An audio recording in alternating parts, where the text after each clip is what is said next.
ఆ ఎన్నికల సభ చూస్తేనే అందరికీ అర్థమవుతుంది జగన్మోహన్ రెడ్డి గారు ఎన్నికలకు సిద్ధమయ్యారు అని.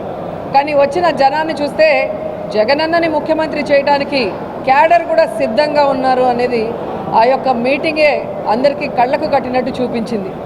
ఈ ఆంధ్రప్రదేశ్ రాష్ట్రంలో ప్రజలందరూ కూడా జగనన్న వైపే ఉన్నాం, జగనన్నని ముఖ్యమంత్రి చేయడానికి సిద్ధంగా ఉన్నారన్న విషయం ప్రతిపక్షాలకు కూడా మరి ప్రస్ఫుటంగా అర్థమయ్యేలాగా మీటింగ్ జరిగింది. అలాగే ప్రతిపక్షాలు ఏవైతే నాన్ లోకల్ పొలిటీషియన్స్ ఉన్నారో హైదరాబాద్ నుంచి వచ్చి జగన్మోహన్ రెడ్డి గారి మీద విషం చెబుతున్నారో వారందరినీ కూడా ప్యాక్ చేసి హైదరాబాద్కు పార్సల్ చేయడానికి ఈ ఆంధ్రప్రదేశ్ ప్రజలు సిద్ధంగా ఉన్నారు అనేది ఆ మీటింగ్ చూడగానే అందరికీ అర్థమైంది. దానిని మించిన మీటింగ్ అనంతపురంలో జరగబోతుందని కూడా గర్వంగా చెప్పగలను. ఎందుకంటే ఈ రాయలసీమ ప్రాంతంలో లాస్ట్ ఎన్నికల్లో అంతకుముందు ఎన్నికల్లో మీరే చూశారు, అత్యధిక ఎమ్మెల్యేలు ఎంపీలని గెలిపించి జగనన్నకి అండగా నిలిచిన ప్రాంతం. ఈరోజు మరి జగనన్న కోసం జరిగే ఈ మీటింగ్లో అనంతపూర్లో మినిమం 5 లక్షల మంది అనేది ఖచ్చితంగా అక్కడికి వస్తారు అన్న విషయాన్ని కూడా గర్వంగా తెలియజేసుకుంటున్నా. ఎందుకంటే ఈరోజు ఈ రాష్ట్రంలో ప్రతి కుటుంబానికి పార్టీ కులం మతం చూడకుండా ఆయన చేసిన సహాయ సహకారాలు, అలాగే ఈరోజు జగన్మోహన్ రెడ్డి గారు మళ్ళీ వస్తేనే ఇవన్నీ కంటిన్యూ అవుతాయి, అలాగే ఈ రాష్ట్రం బాగుంటుంది, అభివృద్ధి చెందుతుందన్న నమ్మకం క్యాడర్లో ప్రజల్లో బలంగా ఉంది. కాబట్టి ఇది సూపర్ సక్సెస్ అవుతుందని కూడా మనస్ఫూర్తిగా తెలియజేసుకుంటూ మా ఎమ్మెల్యేలు ఎంపీలు అందరూ కూడా ఇక్కడ 7 పార్లమెంటుకి సంబంధించిన వాళ్ళందరూ కూడా వచ్చారు. అందరూ కూడా ఈ సభని సక్సెస్ చేసే విధంగా డిస్కషన్ చేసుకోవడం చాలా సంతోషంగా అనిపించింది. చంద్రబాబు నాయుడు ఒక రాక్షసుడు, ఒక నీచుడు. పిల్లనిచ్చిన మామని వెన్నుపోటు పొడుస్తాడు, ఓట్లేసిన ప్రజలకి అన్యాయం చేస్తాడు. తనని ముఖ్యమంత్రి చేసిన ఈ రాష్ట్రాన్ని కారణం లేకుండా తన స్వలాభం కోసం ముక్కలు చెక్కలు చేస్తాడనేది రాష్ట్ర ప్రజలందరూ గమనించారు కాబట్టే, అర్థం చేసుకున్నారు కాబట్టే 2019లో అతన్ని తరిమి కొట్టారు. ఈసారి ఆ 23 సీట్లు కూడా వచ్చే పరిస్థితి చంద్రబాబు నాయుడుకి లేదు. అందుకే వాళ్ళకి మతి స్థిమితం. ఈరోజు చూస్తే మతి తప్పి మాట్లాడుతున్నాడు.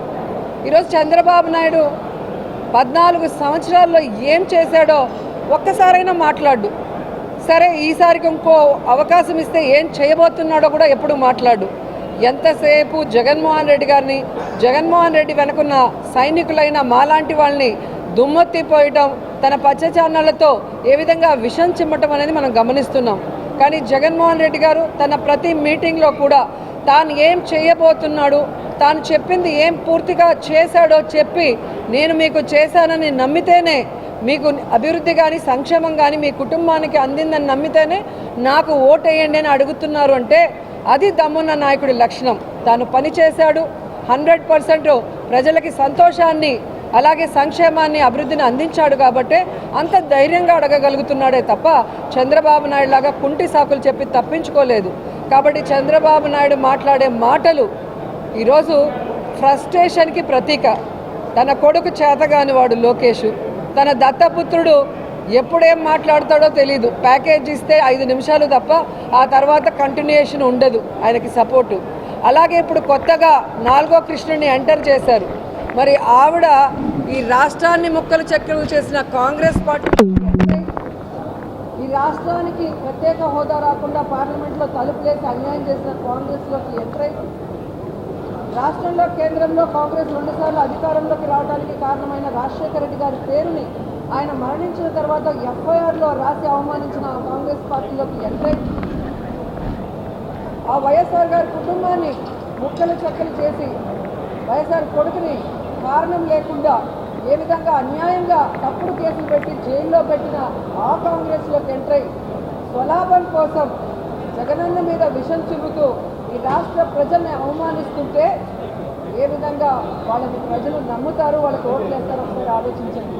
కాబట్టి పక్క రాష్ట్రాల్లో ఓట్లు పెట్టుకొని, పక్క రాష్ట్రాల్లో కాపురాలు చేసుకుంటూ, పక్క రాష్ట్రాల్లో కోవిడ్ సమయంలో హ్యాపీగా సేఫ్గా ఉంటూ, ఎలక్షన్స్ వస్తే సంక్రాంతి వస్తే డూడు బసవన్లు వచ్చినట్టు ఆంధ్రప్రదేశ్కి వచ్చి జగన్మోహన్ రెడ్డి గారి గురించి అవాకులు చవాకులు పేరితే జనాలు వీళ్ళందరినీ కూడా తొందరలో హైదరాబాద్కి కట్టగట్టి పార్సల్ చేస్తారని కూడా ఈ సందర్భంగా తెలియజేసుకుంటున్నారు.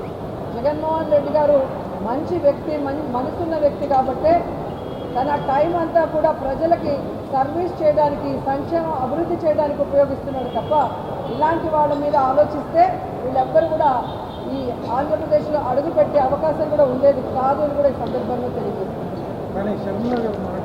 వేషం కాంగ్రెస్ది, మాట్లాడే స్క్రిప్ట్ చంద్రబాబు నాయుడుది. మళ్ళీ చంద్రబాబు నాయుడుతో మమ్మల్ని కలిపినట్టు మాట్లాడుతుంది. ఆవిడ చంద్రబాబు నాయుడిని కలిసిన తీరు మీరు చూశారు, పవన్ని కలిసిన తీరు చూశారు. కాబట్టి ఈరోజు అన్న మాటలకి క్రెడిబిలిటీ లేదు అనేది కూడా స్పష్టంగా చెప్తున్నాను.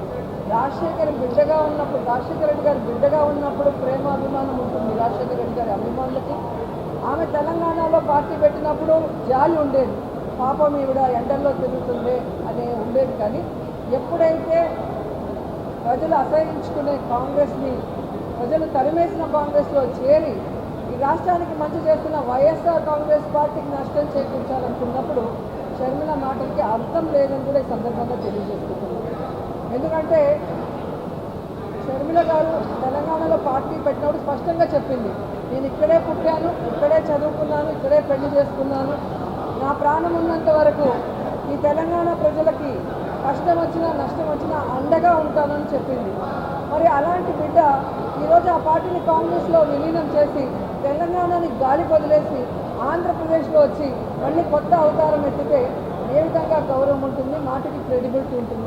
ఈరోజు జగన్మోహన్ రెడ్డి గారు చూడండి, పావురాల గుట్టలో ఇచ్చిన ప్రామిస్ని ఫుల్ఫిల్ చేయడానికి ఎన్ని అవమానాలు, ఎన్ని కష్టాలు, ఎన్ని తప్పుడు కేసులు పెట్టి జైల్లో పెట్టినా ఏ రోజు కూడా ఎవరికి కమిట్ అవ్వలేదు, ఎవరికి తల ఉంచలేదు.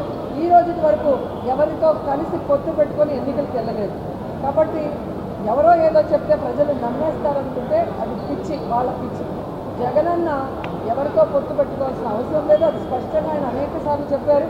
భవిష్యత్తులో కూడా కేంద్రంలో ఎవరు అధికారంలోకి వస్తారో వాళ్ళు రాష్ట్ర ప్రయోజనాలకి సపోర్ట్ చేస్తే వాళ్ళకి బయట నుంచి సపోర్ట్ చేస్తారని చెప్పడం అనేది కూడా మీరు గమనించారు. చంద్రబాబు నాయుడు పర్యాటక ఓటు నోటు కేసులో దొంగలా దొరికిపోయిన చంద్రబాబు నాయుడు పిల్లనిచ్చిన మామకు వెన్నుపోటు పొడిచి ఎమ్మెల్యేలని ఎంపీలని ఎత్తకపోయి వైస్రాయిలో పెట్టి చెప్పులేయించినోడు.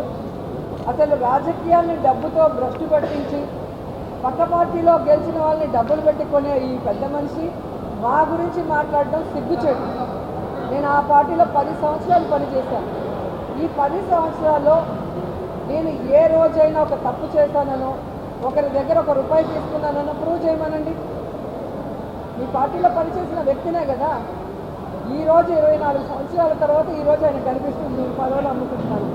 దీన్ని బట్టి ఆయన స్థాయి ముఖ్యమంత్రి స్థాయి నుంచి మా స్థాయికి వచ్చేసింది అనేది గమనించాలి. జగన్ గారి మీద వాళ్ళ చెల్లెలే చేసినప్పుడు ఎవరో తెలియని వాళ్ళు మనం సామాన్యుల్ని కౌన్సిలర్ చేసినప్పుడు వాళ్ళ అమ్ముడిపోయి మాట్లాడరని ఎలా అనుకుంటారు మీరు? వాళ్ళ వ్యాపారం ఏంటో ఒకసారి కనుక్కోండి. వాళ్ళు ఈరోజు కౌన్సిలర్ అయ్యారు అంటే వైఎస్ఆర్సీపీ పుణ్యం. సామాన్యుల్ని కూడా ఈరోజు ఎంపీల్ని, ఎమ్మెల్యేలని, ఎమ్మెల్సీలు చేసి అన్ని సామాజిక వర్గాలకి న్యాయం చేసిన వ్యక్తి జగన్మోహన్ రెడ్డి గారు. ఆయన బాటలోనే మేము కూడా రాజకీయ వాళ్ళు లేకపోయినా, రాజకీయ అర్హత లేకపోయినా మంచివాళ్ళుగా, పేదవాళ్ళుగా ఉన్న వాళ్ళని తీసుకురావాలనుకున్న క్రమంలో వీళ్ళు వచ్చారే తప్ప వీళ్ళు పార్టీ జెండా మోసింది లేదు, పార్టీకి పనిచేసిన వాళ్ళు కాదు. కానీ ఆ కృతజ్ఞత లేకుండా ఈరోజు ఎవరో చెప్పిన మాటలకో దేనికో లొంగి నా మీద నిందేస్తే ఖచ్చితంగా భగవంతుడు సమాధానం చెప్తాడు. నేను ఎప్పుడూ చెప్తాను, జగన్ అన్నలాగే నేను కూడా భగవంతుడిని నమ్ముతాను. ప్రజలకు సర్వీస్ చేయాలని పాలిటిక్స్లో వచ్చాను. నన్ను ఎవరు ఎన్ని మాట్లాడినా అది భగవంతుడికే వదిలేస్తాను. మాట్లాడిన వాళ్ళంతా కూడా కాలగర్భంలో కలిసిపోయారనేది చరిత్ర చూస్తే మీకే అర్థమవుతుంది. ఒకసారి సీట్ లేదంటారు, ఒకసారి సీటు ఎంపీగా ఒంగోలు ఇస్తానంటారు. పక్క రాష్ట్రాలకి ముఖ్యమంత్రిని కూడా చేసేసేలాగా ఉండండి మా అందరినీ చూస్తూ ఉంటే. అంటే వీళ్ళ ఫ్రస్ట్రేషన్ ఎలా ఉంది అంటే తెలుగుదేశానికి, జనసేనకి, ఈరోజు కాంగ్రెస్కి అభ్యర్థులు లేరు అనౌన్స్ చేద్దామంటే. సో అది లేక ఏం చేస్తున్నారు, వైఎస్ఆర్ కాంగ్రెస్ మీద పడి ఆడవటం. వీళ్ళు 175 మంది క్యాండిడేట్లు పెడతారు, లేదా కావాలంటే మార్పులు చేర్పులు కూడా చేసుకోవడానికి వీళ్ళకి క్యాండిడేట్లు దొరుకుతున్నారు. మాకు దొరకట్లేదే అన్న బాధ, కక్ష సాధింపు, ఈ విధంగా క్యాడర్లో కన్ఫ్యూజ్ చేస్తూ లీడర్లు కొట్టుకునే పరిస్థితిని తీసుకొస్తుంది పచ్చ ఛానళ్ళు మాత్రమే అని కూడా ఈ సందర్భంగా తెలియజేస్తుంది ఈరోజు